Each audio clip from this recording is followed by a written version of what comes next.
નમસ્કાર, હું છું આપના સાથે ઈશા દુબે. આપ જોઈ રહ્યા છો જનસાક્ષી ન્યૂઝ. નજર કરીએ આજના મુખ્ય સમાચારો પર.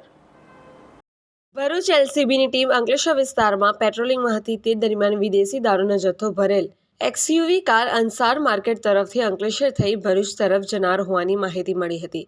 જે મળેલી માહિતીના આધારે એલસીબીની ટીમે જૂના નેશનલ હાઈવે પર કરજણ રેસ્ટ હાઉસ સામે વોચ ગોઠવી હતી.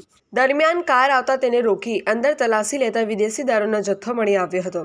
પોલીસે ભરૂચના કાર ચાલક મોહમ્મદ તોકીર અબ્દુલ હમીદ શેખની ધરપકડ કરી હતી અને ₹2,97,000ની કિંમતનો વિદેશી દારૂનો જથ્થો અને 3 લાખનો એક્સયુવીના કાર તથા 60,000ના 2 મોબાઈલ મળી કુલ ₹6,57,000નો મુદ્દામાલ જપ્ત કરી તેની પૂછપરછ કરતા તે સુરતના કડોદરાના સંજય પાટીલ પાસેથી લેતો હોય છે અને વિદેશી દારૂનો જથ્થો સુરત વેડ રોડ વિસ્તારમાં રહેતા સંજય દેસાઈ પાસેથી ભરી આપેલ અને ભરૂચના હિતેશ તથા વલીદ તેમજ રાજેશ મિસ્ત્રી અને અલ્તાફ નામના ઈસમોને આપવાનું હોવાનું જણાવ્યું હતું.